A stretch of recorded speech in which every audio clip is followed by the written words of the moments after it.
Shalom, kebenaran pada hari ini, Sabtu 16 April 2022, bertema Panik. Salah satu media Allah berbicara kepada manusia adalah melalui peristiwa-peristiwa besar. Seperti bencana alam yang menelan banyak korban, juga perang yang baru-baru ini terjadi antara Rusia dan Ukraina di Eropa. Ada pesan Tuhan di situ. Jadi kalau secara individu, ada pesan Tuhan sekaligus penggarapannya. Kalau untuk dunia ini, pesan Tuhan agar manusia berjaga-jaga dan bersiap-siap. Kalau perang melibatkan banyak negara meluas, apalagi dengan persenjataan nuklir yang dapat memusnahkan kehidupan di muka bumi ini bukan perkara kecil.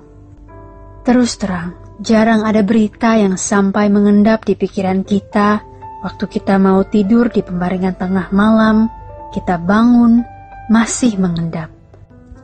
Apalagi kalau kita melihat berita pengungsi yang jumlahnya sudah ratusan ribu.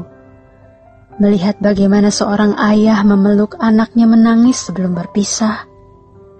Bagaimana seorang wanita menangis memeluk pria yang akan maju ke medan perang. Itu semua miris. Ini tidak mungkin terjadi kebetulan. Ini merupakan suara atau pesan Tuhan. Seperti teriakan orang, "Mempelai datang, songsonglah dia." Ini seperti ketukan pintu di Wahyu 3 ayat 20-21.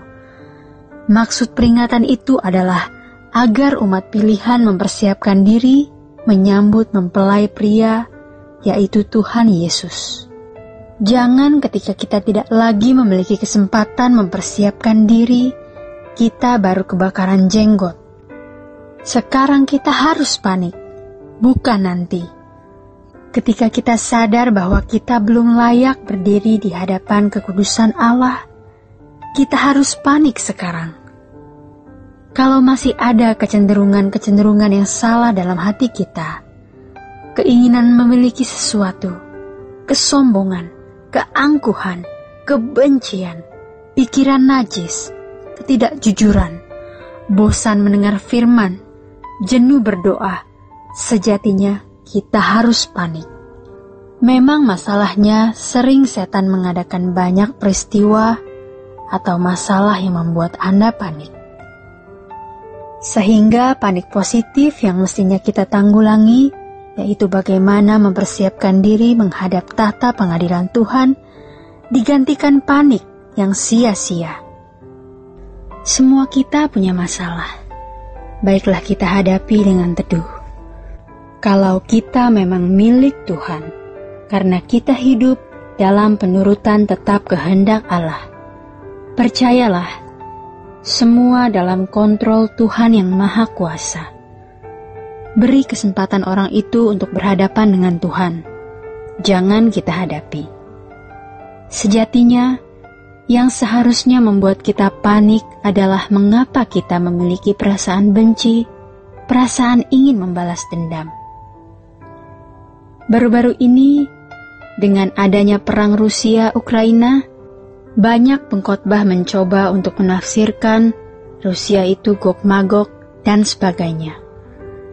Jangan sibuk berbicara mengenai tafsiran terhadap pokok-pokok akhir zaman, karena adanya perang atau bencana. Yang penting adalah ketukan pintu itu merupakan peringatan. Bukan hanya Tuhan mau masuk, tapi bahwa dunia yang kita tinggali kini jahat dan ingin dilawat olehnya. Selesaikan tugas kita, persiapkan diri kita layak berdiri di hadapan kekudusan Allah. Jangan sampai fokus kita diarahkan kepada yang lain.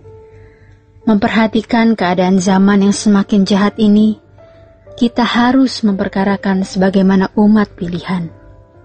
Kita memiliki kesungguhan atau kenekatan agar kita memiliki iman sesuai standar Tuhan. Dunia kita yang sangat jahat ini, dunia yang sulit dijalani dengan kehidupan iman standar Tuhan. Maka Tidak heran jika di Lukas 18 ayat 8, Tuhan Yesus berkata, "Kalau anak manusia datang ke bumi, apakah menjumpai iman di bumi?" Ini iman menurut standar yang benar dari Tuhan. Jangan meremehkan atau memberi isi dangkal terhadap kata beriman. Saudara-saudara, orang-orang Kristen abad mula-mula seperti berjalan di lumpur karena menghadapi aniaya. Orang Kristen hari ini, kalau mau meneladani hidup Yesus, juga berjalan dalam lumpur yang lebih pekat. Sekarang, kita pun berjalan dalam lumpur pengaruh jahat dunia. Ini tidak lebih ringan. Maka dibutuhkan keberanian dalam menjaga integritas dan tetap setia kepada Tuhan dalam standar iman Kristen yang benar. Jika kita melihat dari aspek janda di Lukas 18, mengapa dia sampai begitu nekat? Jawabnya, karena dia hanya punya satu pilihan, menang atau mati. Orang-orang Kristen yang dalam integritasnya mengikuti jejak Yesus sering dianggap salah, kalah, ekstrim, ngawur, gila, fanatik, dan lain-lain. Tapi Tuhan berkata, "Aku akan membenarkan mereka." Masalahnya, apakah Tuhan bisa menemukan orang-orang setia, orang yang berani berjalan di jalan yang berlumpur berat?